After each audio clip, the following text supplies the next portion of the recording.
Hi friends, நம்ம இன்னைக்கு கடலைக்கறி வைக்கிறத பார்க்க போகிறோம். அதாவது கடலைக்கறிக்கு தாளிக்கிறதுக்கு வெங்காயம், தக்காளி, பச்சை மிளகு, மல்லிக்கீரை, அப்புறம் அரைக்கிறதுக்கு தேங்காய் எடுத்து வச்சுருக்கோம். இனி அரைக்க போகிறோம். வெறும் தேங்காய் மட்டும்தான் அரைக்க போகிறோம் ஃப்ரெண்ட்ஸ். அப்புறம் தாளிக்கிறதுக்கு ஒரு பாத்திரத்தை எடுத்து வச்சுட்டு அதில் இஞ்சி பூண்டு பேஸ்ட்டு, பட்டை, கொஞ்சோண்டு பெருஞ்சீரகம், 2 கிராம்பு, 1 ஏலக்காய் இவ்வளோ போட்டு தாளிக்க போகிறோம்.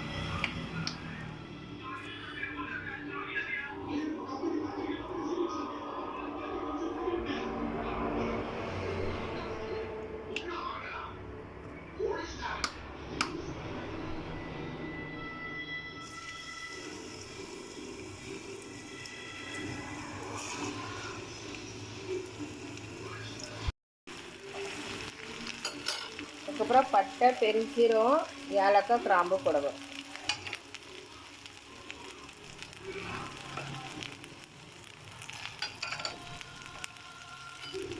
நல்லா வதக்கணும்.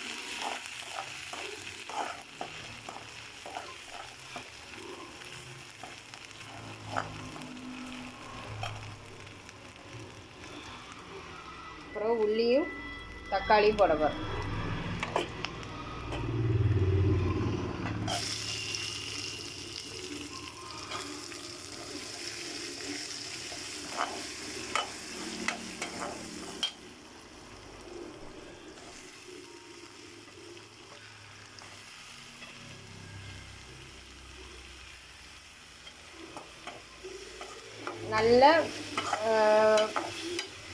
நல்ல ப்ரௌன் கலர் ஆகுது வரைக்கும் நல்லா வதக்கணும்.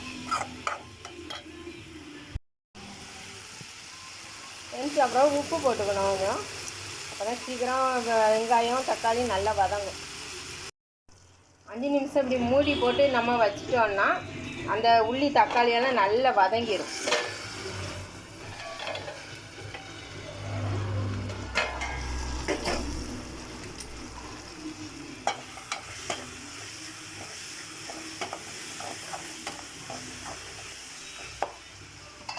ஒரு ஸ்பூன் வத்தல் பொடி போடலாம். போட்டு இப்படி வதக்கும் போது ஃபஸ்ட்டு வத்தல் பொடி போட்டால் அந்த குழம்பு நல்லா அந்த ரெட் கலரில் கிடைக்கும். ஃப்ளேவர் நல்லாயிருக்கும், பார்க்கறதுக்கு நல்லாயிருக்கும்.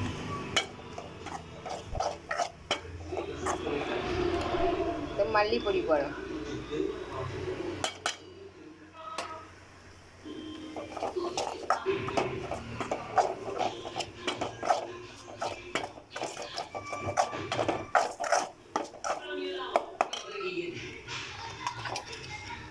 பெருஞ்சீரக பொடி,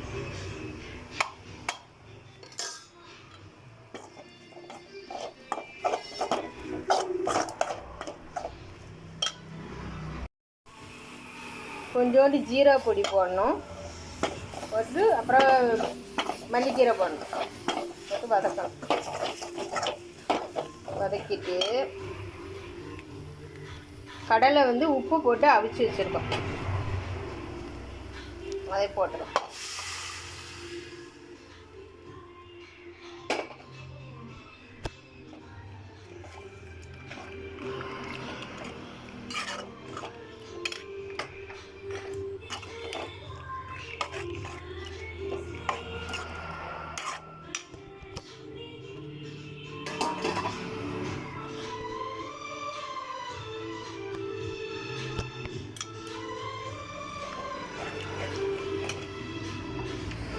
அதுக்கப்புறம் தேங்காய் மஞ்சள் பொடி போட்டிருக்கேன். தேங்காய் வெறுமனே அரைச்சிட்டு அதில் மஞ்சள் பொடி போட்டு வச்சுருக்கேன். அதே ஊற்றிடும்.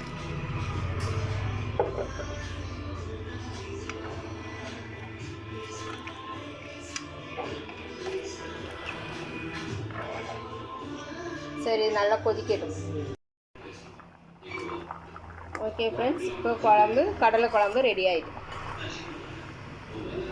இது சப்பாத்திக்கு, ஆப்பம், தோசை எல்லாத்துக்குமே சாப்பிட்லாம். டேஸ்டியாக இருக்கும். ட்ரை பண்ணி பாருங்கள் ஃப்ரெண்ட்ஸ். ஓகேவா?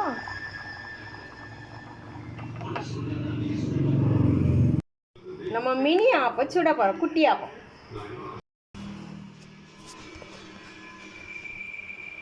ஃப்ரெண்ட்ஸ், நம்ம இப்போது குட்டி ஆப்பம் சுட போகிறோம். அதுக்கு மாவு ஊற்றி வச்சுருக்கேன், மூடி வச்சிடலாம்.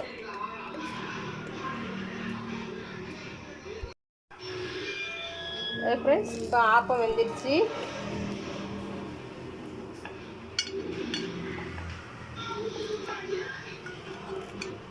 சூப்பராக வந்திருக்கு ஃப்ரெண்ட்ஸ்.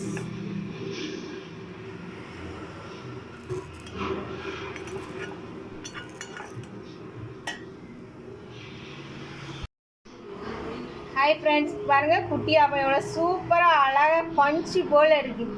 கடலைக்கறி ரெடி. Okay friends.